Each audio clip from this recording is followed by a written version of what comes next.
YouTube founder community, Kinks fans, random people on the internet. My name is Giggens, and we're here today to talk about a Kinks EP released from Record Store Day 2016, the Mr. Pleasant EP. 3,000 of these guys were pressed up, and there's mystery behind this thing that I can't solve, so I'm hoping by making this video some discussion will happen. The sticker on the front here says reissue of the out-of-print 1967 EP. I have scoured the internet up and down, books that I have.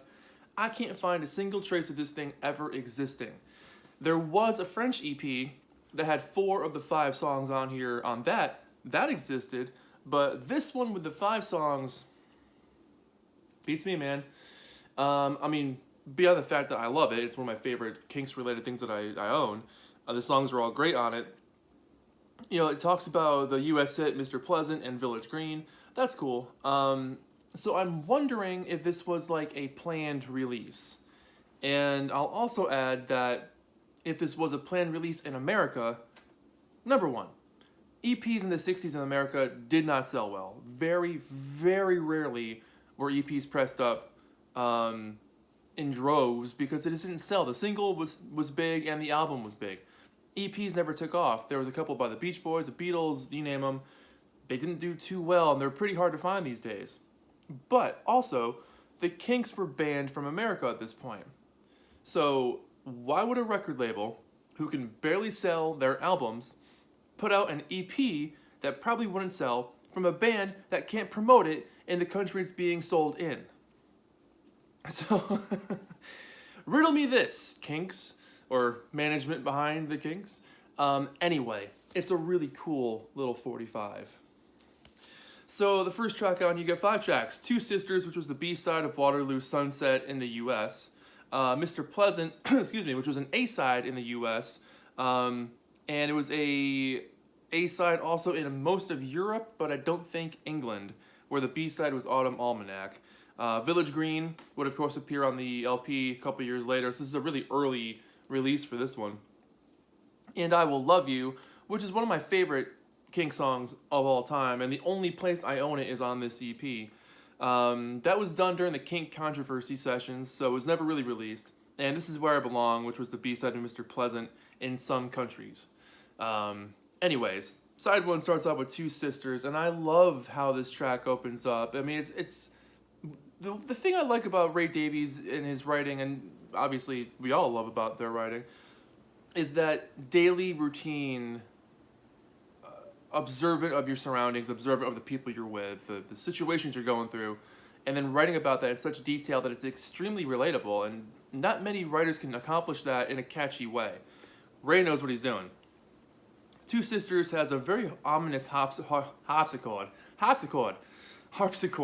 a very downtrodden bass line, a very like sad bass line, and a storyline about observant jealousy and how one sister wants to be the way the other sister is. One sister is stuck at home with the kids, one sister's going out doing this, doing that, having a grand time. But in the end, this one sister who is seeing this sister be so free realizes she kind of likes being where she is. So there's a turnaround there. It's a really short song, but it's classic Ray Davies writing. And, you know, it's an interesting perspective into how your mindset can change. Mr. Pleasant is a great song. Really fuzzy guitar stabs, full vaudeville rock on this one. Bright vocal, that jolly piano, the warm horns, the punchy drums, everything blends so well. I really love the drumming on this track in particular. It's just a really punchy drum. It's a catchy song, and it, you know, it should have been a bigger hit than it was. I think it hit number 80 in the U.S., which, you know, again, for a band that can't promote themselves, is actually pretty good.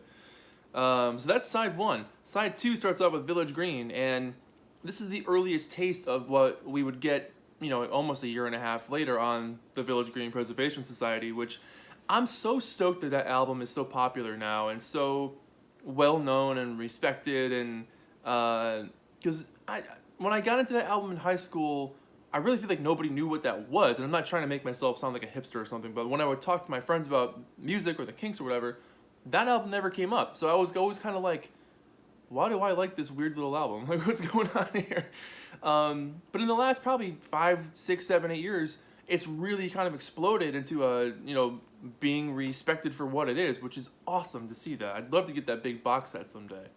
Anyways, Baroque rock, straight ahead mood on this one. The storytelling transcends you to a whole different surrounding.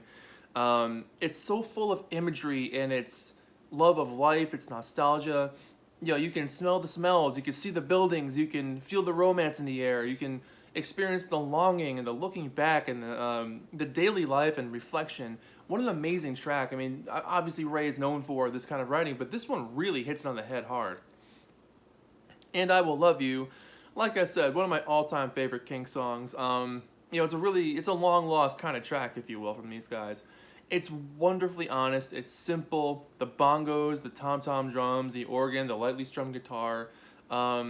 It's an instantly hummable classic. I remember hearing this EP for the first time, because this is the first time I ever had this song was on this EP. So 2016 was the first time I heard this song. And I just fell in love with it. I really dig the lyrics of pure, honest love, and the harmonies are great. It's just a comforting energy on this one. It's perfect. It's a perfect little Kinks song. And the EP ends with This Is Where I Belong, which was the B-side to Mr. Pleasant in Europe, and some other countries too. It's reminiscent of Where Have All the Good Times Gone. I kind of get that feeling from it, but it's uniquely its own. I mean, the drums have, again, more of that punchy feel, and Ray's cool, aloof sort of vocals lend themselves against the chords that the guitars are playing. I kind of like the dichotomy between the music and the vocals and the lyrics and the split between all of them. Juxtaposition, maybe that's what I'm looking for. It's perfect B-side material. Feels like a really good B-side, This wonderful guitar fills from Dave. The harmonies are awesome. The whole song is kind of like internal processing. And, I really love songs like that. Like I Just Wasn't Made for These Times, or, there's plenty out there like that. But, let me show you what this thing looks like. Oh, here's a back cover.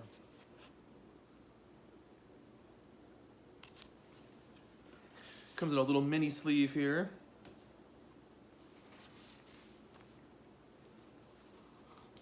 Plays at 45 RPM. You got the old school Kinks logo up there. Whee! But yeah, I mean, this is really one of my favorite Kinks related things. I've got a bunch of their albums, and this one really kind of hits it on the head for me in a lot of ways. I mean, it's catchy, it's fun.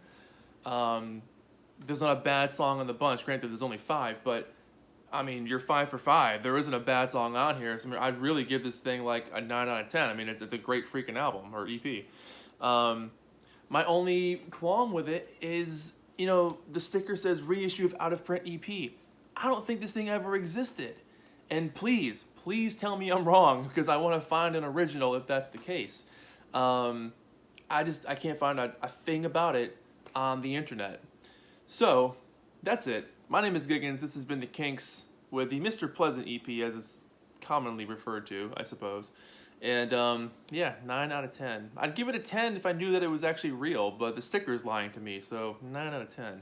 That's it. Thank you so much for watching. I'll see you guys in the next video. Let me know your thoughts on this thing, and if it's actually real, or it was real, or whatever. You know what I'm talking about. Bye-bye!